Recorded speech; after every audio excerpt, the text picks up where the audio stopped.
السلام عليكم، صباح الخير. النهارده هنعمل فيلم صغير كده ولا طويل، معرفش، ده لما يطلع. لما تيجي امريكا في موضوع في ناس كتير ما بتتكلمش عليه، اللي هو اسمه ال 401k، اللي هو 401 وكي. اي شركه بتشتغل معاها في امريكا بيبقى عندهم بروجرام كده، يعني انت لما تشتغل عايزين يساعدوك. طبعا انتوا عارفين لما الواحد يبقى عجوز، يبقى 65 سنة هنا في أمريكا، ينفع تبقى ريتايرد، ينفع تبطل تشتغل وتكون محوش فلوس، عندك كمية كده. فاللي حصل بقى دلوقتي، أنا شغال في الشركة دي، مش عاوز أقول لكم اسمها، بس هي مستشفى. فكل أسبوعين أنا بقبض، كل أسبوعين بشتغل 80 ساعة في الأسبوع، بشتغل 40 ساعة في الأسبوعين، 80 ساعة. فكل أسبوعين بياخدوا الضرايب بتاعتهم، وأنا بقى إيه، ركز في ال 401k ده عامل زي الجمعيه كده، بس ما ينفعش تاخد الفلوس الا بعد ما يكبر عمرك 65 سنه، ما ينفعش تاخدها دلوقتي. فطيب، بيشتغل ازاي الموضوع ده ال 401k؟ فانت لما تشتغل في الشركه ولا هو انا عايز اقدم على ال 401k، اللي هو بيخليك ياخدوا منك نسبه من الحساب بتاعك من كل اسبوعين، هياخدوا منك حسبه ويحطوها فين؟ في الحصاله بتاعتك مع الشركه. فدلوقتي إيه؟ طب فايدتها ايه؟ انا اقول لك فايدتها ايه. دلوقتي نقول انت شغال عندي انا، ماشي، انا عايز اساعدك. فكل الشركات اللي في امريكا هنا بتحاول تساعد الناس. فانا دلوقتي عايز اساعدك، اعمل ايه؟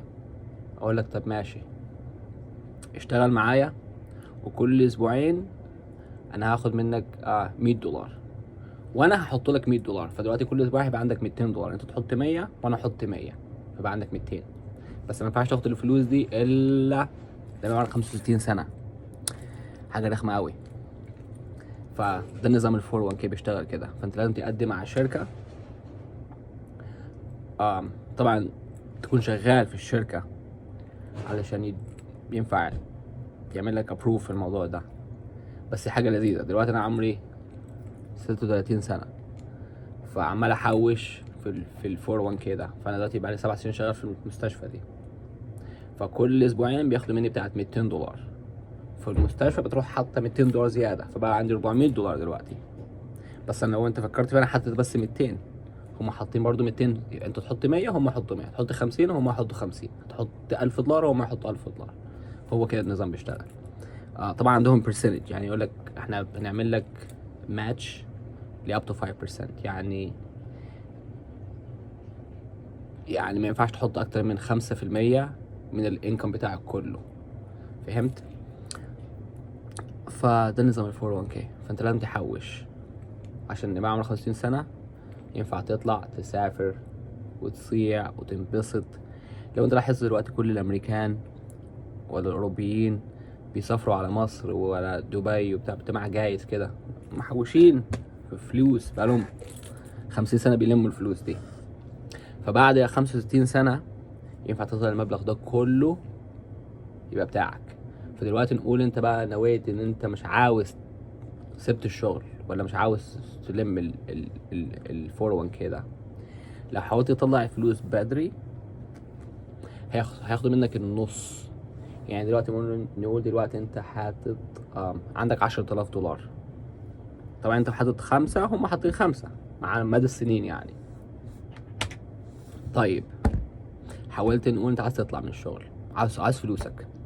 ال10,000 اللي هتاخدها دي اللي هي عندك دي، مش هيدوها لك 5000، هيدوها لك 4400. النص بيتاخد. ليه بقى النص؟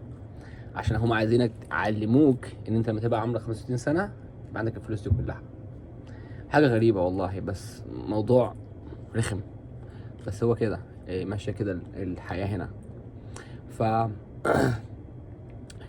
ده اول فيلم ليا، فاعمل لي لايك وسبسكرايب. ولو الفيلم عجبك وعاوز ديتيلز تانية في حاجات تانية قول لي. ممكن اعمل لكم فيلم على كريدت كاردز، ولا على فيلم على حاجات تانية. بس ال 401k دي اهم حاجه تعملها لما تيجي امريكا.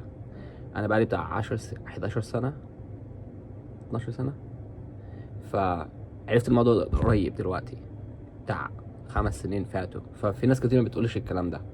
فانت حاول اسال لما تشتغل، ولو انا عايز اقدم على الفور 1 كي ده ان انت تحوش، عشان لما عمرك يبقى 65 سنه يبقى عندك حاجه كده في حسابك ينفع تطلعها كلها وتنبسط وتعيش حياتك. يلا بقى، لو عجبك الفيلم ده اعمل لي لايك وسبسكرايب، واكتب لي تحت اعمل لكم ايه فيلم تاني على ايه. مع السلامه.